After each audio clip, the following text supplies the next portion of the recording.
Bom dia.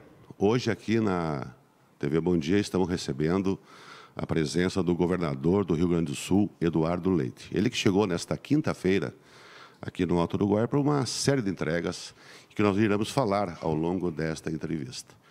Ele já esteve aqui em duas oportunidades no jornal Bom Dia, em 2018 e 2022, do primeiro turno da eleição para o governo do Estado. Na condição de governador, essa é a primeira vez. Mas por que eu faço esse rescaldo, Leite? Porque até 6 anos atrás, isso aqui não é uma crítica a ninguém, mas é uma constatação da realidade que a nossa região vivia.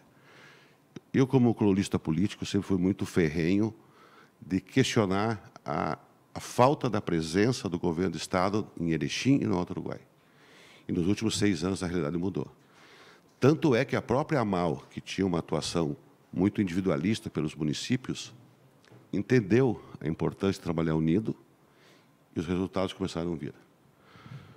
Alguns anos atrás, todo mundo que entrevistava aqui, o único tema que nós falava era: a região não tem acesso asfáltico, a região não tem acesso asfáltico. Gradativamente, essa realidade está mudando. Nós tínhamos 10, 11 municípios há 6, 8 anos atrás, hoje são 3, 4, um vai começar a terminar. Então, mas em alguns anos Erechim vai estar todo interligado com os seus municípios da AMAL. Primeiro, seja bem-vindo aqui também, bom dia, obrigado por aceitar o nosso convite. Muito obrigado, Rodrigo. É um prazer poder voltar aqui a Erechim e estar na presença do jornal Bom Dia, desse grupo de comunicação importante, e trazendo boas notícias, né? A gente chegou ontem para poder, visitando Cruz Altense e Campinas do Sul, entregar um desses acessos asfálticos que tu mencionaste, que é a luta da região. E também já dá ordem de início para fazer o acesso asfáltico de Benjamin Constant do Sul, com até Faxinalzinho. Com Faxinalzinho.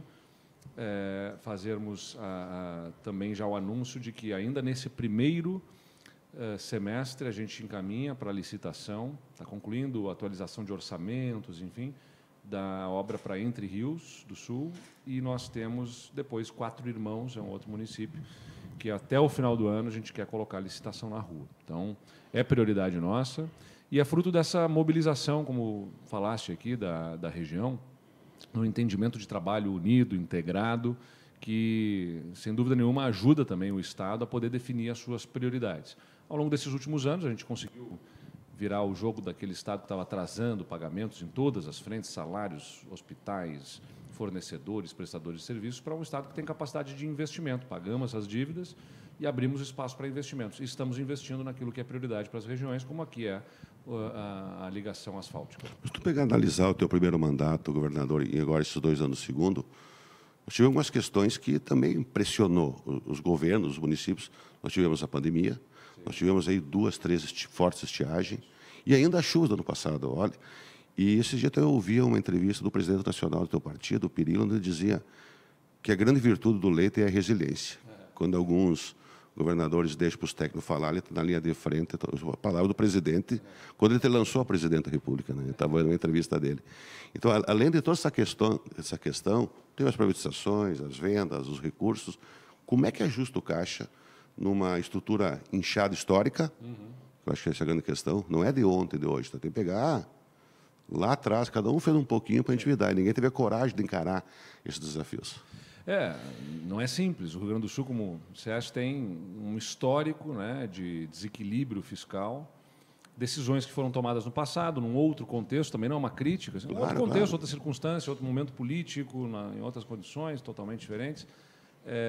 O Estado contratou muita gente, com muitas vantagens e benefícios que se incorporavam, que levam para as suas aposentadorias. Não é culpa dos aposentados, quero deixar muito claro, mas as decisões políticas e administrativas que foram tomadas no Rio Grande do Sul nos levaram a ter o maior déficit previdenciário per capita do Brasil. O que significa isso?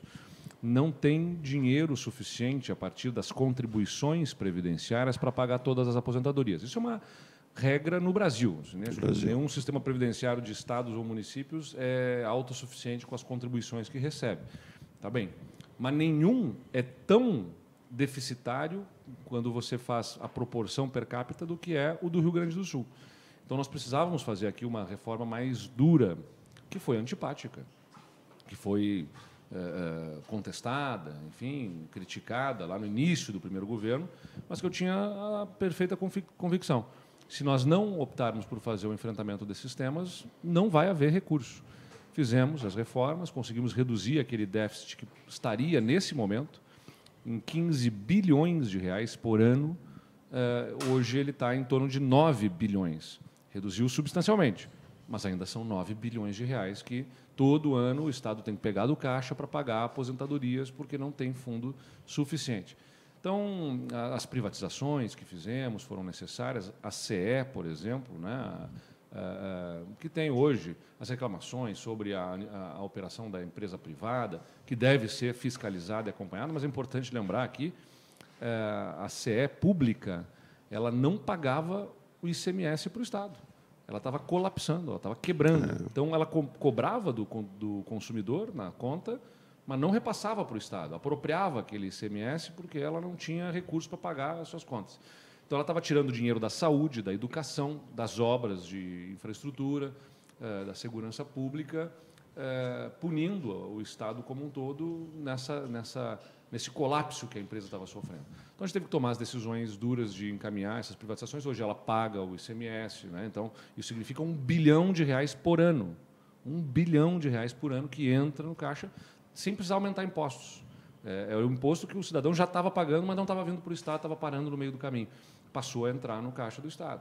Essas decisões que nós tomamos e encaminhamos nos permitiram liquidar as dívidas que tínhamos recebido de outros governos e abrir um espaço para investimentos, como a gente está fazendo, como a gente vai agora entregar lá no Hospital Santa Terezinha, com novos equipamentos de hemodiálise. As poltronas, tudo completo, estrutura. E toda uma estrutura completa para atenção em hemodiálise, que é tão importante. Quem precisa dessa assistência, né, em saúde sabe bem disso, precisa ficar horas durante vários dias na semana fazendo sessões de hemodiálise no hospital, e a gente está entregando esses novos equipamentos dentro de um conjunto de investimentos no Santa Terezinha que já chega a mais de 10 milhões de reais. Então, o Estado devia para o Santa Terezinha recorrentemente antes, não deve mais, paga em dia e ainda abriu espaço para investir com ele mais de 10 milhões de reais. O Santa Terezinha é um hospital regional, 100% SUS, então ele depende do dinheiro público, não tem. Por mais que coloque falta, porque como ele é um hospital referência, a média e a alta complexidade, ele acaba, em determinados momentos, alguns setores estão fechando a conta. Ele tem um déficit anual histórico também, vai diminuindo. Mas como que é? Se tu amplia o serviço, tu amplia o teu déficit. Que loucura que é a saúde, né? Tudo que tu ampliar de serviço no Santo para a população, tu amplia o déficit anual. A tabela do SUS, que é nacional, é defasada há muito tempo. Então, a remuneração que ele faz por consulta ou por procedimentos diversos de exames ou cirurgias é abaixo do custo que tem. Então, o Estado ele tem um programa de incentivos hospitalares que é para complementar esse recurso que vem do Ministério da Saúde e ajudar a dar melhor sustentabilidade. Só que, quando nós assumimos o governo, esse programa de incentivos hospitalares, recurso do Estado que vai para ajudar os hospitais, não tinha critérios objetivos. Sei lá, por alguma decisão de mérito administrativo, com uma visão diferente do gestor à época, ou, eventualmente, até por critérios políticos de proximidade com esse ou com aquele, hospitais com produção menor estavam recebendo mais do que hospitais que produziam muito. Nós mudamos essa realidade. A gente criou o programa Assistir e a gente colocou critérios objetivos para a remuneração, pelo número de consultas, de cirurgias, de exames, dos ambulatórios existentes de atendimento nas diversas especialidades. O Estado remunera de acordo com isso, é objetivo. O pessoal sabe. Todos os hospitais no Rio Grande do Sul hoje sabem que, tendo determinado serviço, em determinadas condições, vão receber do Estado aquele valor. Tem regulação da vaga, caso está cheio aqui, vai a Passo Fundo. Sim. Talvez que controla toda essa questão. O Estado faz essa regulação. Então, a gente reorganizou isso, não foi também sem embate, porque hospitais que estavam recebendo mais sem produzir gritaram, mas nós bancamos isso, insistimos, e hoje é uma realidade. E o Santa Terezinha é um desses hospitais que foi beneficiado, que a gente conseguiu incrementar em 30% o que o Estado repassava para ele, para o custeio, porque ele produz bem, entrega bons serviços, e ele passou, então, a receber mais. E agora a gente está anunciando também, né, novos convênios aí que vão ser feitos também com Santa Terezinha para incremento de recursos, além da correção do valor dessa tabela de remuneração para todos os hospitais do Rio Grande do Sul. Então, Então, não deixamos mais atrasar como atrasava no passado. Pagamos as dívidas, abrimos investimentos, criamos uma política de financiamento, de custeio dos serviços e garantimos que essa política de financiamento seja corrigida na inflação ano após ano para não virar o que virou a tabela SUS, que é uma tabela totalmente defasada. Alguns anos atrás, governador, eu fiz um estudo. O porquê acontecia isso de hospitais com menos resolutividade ganhar mais. Peguei os principais no Estado. Coincidentemente, onde tu tinha um deputado federal mais forte, o recurso chegava com mais força. A região que não tinha um representante, o recurso não chegava. É a nossa política, é uma outra discussão, mas só para fazer um registro. Com relação aos acessos asfálticos, vou voltar e depois eu quero entrar na questão da concessão, que mostra a importância dessas ações. Duas frases essa semana que eu falei com dois prefeitos. O prefeito de Benjamin Constant do Sul, o Nilton Valentini, nós tivemos lá na segunda-feira, quando iniciou as obras, a nossa equipe aqui do interior, e ele disse, olha, foi feita uma licitação em 1998 e parou. De lá para cá não se deu mais continuidade. Isso é um exemplo. A importância dessa obra começa agora, que liga Campinas do Sul. Que também temos aquela ponte que falta as cabeceiras. E segundo o atual prefeito de Cruzaltense, que assumiu agora, o Gazzoni, onde ele disse, era 4 décadas de espera. Então, tu vê, onde, cada canto que tu ia na região, era mais ou menos esse o tempo de espera. Então, a importância dessa entrega para nós, aqui do Alto Uruguai. Essa questão de 98, foi no fim do governo Brito, se fez licitação para vários acessos asfálticos, e o Brito não foi reeleito, essas obras acabaram não evoluindo, e, assim, é a regra que a gente vê no Estado em todo. Eu assumi o governo com 62 municípios sem acesso asfáltico. Nós já concluímos 24. Nós temos, se não me engano, 20 nesse momento, com obras em execução. E o restante está concluindo questões orçamentárias e projetos para a gente poder conduzir ao processo licitatório, contratar a obra e começar a obra. Nossa meta é ter até o final desse governo, 2 anos, portanto, com a maior parte dessas obras já concluídas ou em fase de conclusão, para não ter mais municípios sem acesso asfáltico no Rio Grande do Sul. Então, é uma meta importante, ousada, né? Mais de R$ 1 bilhão no conjunto dessas obras todas, que o Estado terá investido para poder garantir cada município com acesso asfáltico, porque o acesso asfáltico não é simplesmente uma obra de infraestrutura, é a saúde que é melhor, porque tem pacientes que têm que ser... É a produção. É a produção que escoa, é a educação, porque o estudante mora num lugar, estuda no outro, né? Especialmente quando vai fazer o estudo do ensino médio ou do ensino universitário, se ele deseja fazer o do ensino técnico ou profissionalizante, seja o que for, ele vai se deslocar, né, especialmente dos municípios menores para municípios um pouco maiores. Então, essas obras de acesso asfáltico, elas são dignidade para essas comunidades. No final do ano, governador, teve uma audiência pública aqui em Erechim.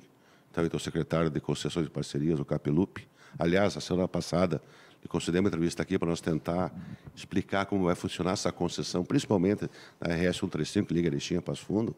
Nesse meio tempo, veio muitos questionamentos da população, que sempre que se fala em pedágio, impostos, é uma discussão que tem que ser, não tem como fugir. Nós tivemos, então, essa audiência pública. Posteriormente, teve um parlamentar aqui com duras críticas ao modelo adotado, Paparicubac. Depois esteve aqui o Capelupi, onde ele nos explicou em detalhes o porquê que foi feito esse valor, como é que se chegou a esse cálculo. E, por último, ontem esteve aqui uma comissão, foi criada uma comissão em Getúlio Vargas, de alguns que moram próximo, contra o pedágio, né? O senhor está, agora, nós estamos em época de consulta pública, que vai até dia 21 de fevereiro, eu acho, a posterior lançar o edital, a posteriormente fazer o leilão em São Paulo. Como é que o senhor vê? Porque o que o Capelupi me disse que eu achei, assim, na minha leitura? Nós fizemos o pedágio em cima de um plano de investimentos que a comunidade nos apresentou. Sim. Podemos baixar para 2 praças? Podemos. Nós vamos baixar a metade dos investimentos. Não tem mágica, né? É isso. É mais ou menos essa aqui. É o seguinte, a gente tem que ter clareza, Rodrigo, que se a gente quer as obras e os investimentos, são importantes, e nós compreendemos que muda a realidade de uma região. Nós estamos falando de um conjunto de rodovias que totalizam 400 quilômetros de rodovias, fazer um investimento de mais de 6 bilhões de reais. Só para ter uma ideia, o que o Rio Grande do Sul foi capaz de investir no ano passado em estradas foi cerca de 1 bilhão e alguma coisa, que já é, assim, 8 vezes mais o que, historicamente, o DAER fazia por ano. A gente tem feito, né, a gente virou a chave do Estado. O Daer investia cerca de 150 milhões de reais por ano nas rodovias, é nada para o volume de rodovias que a gente tem no Rio Grande do Sul. A gente conseguiu levar isso para 1 bilhão, mas ainda é 1 bilhão distribuído no estado todo para obras de acesso asfáltico, conservação de estradas, ligações regionais que a gente está fazendo, convênios que a gente faz com municípios, como aqui Marcelino Ramos, a gente está justamente com um convênio em andamento, a gente vai avançar nesse convênio para poder garantir a ligação numa região que tem uma vocação turística, com as termas. O convênio que a gente faz para fazer a ponte Campinas-Ronda Alta, uma demanda importante. É legal, Alto Uruguai e Cabo Zop, 2 regiões importantes. Faz a ligação dessas 2 regiões, então o Estado está lá participando com 8 milhões, enfim. Agora, a gente está falando, nesse conjunto de rodovias da região, conseguir viabilizar um investimento de 6 bilhões.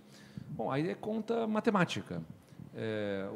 Talvez pedágio já tenha deixado de ser polêmica por si só. Antigamente era pedágio não de qualquer jeito. Hoje em dia, aqueles que sempre contestavam já dizem, não, tudo bem que tenha. Mas quando chega na hora de definir onde ficam as praças e tudo mais, né, já começa de novo uma briga. Talvez a única forma de não ter briga seria o pessoal quer muita obra, com tarifa baixa e praças onde não passe ninguém. Essa conta não fecha. Essa conta não fecha, porque tem que remunerar o investimento.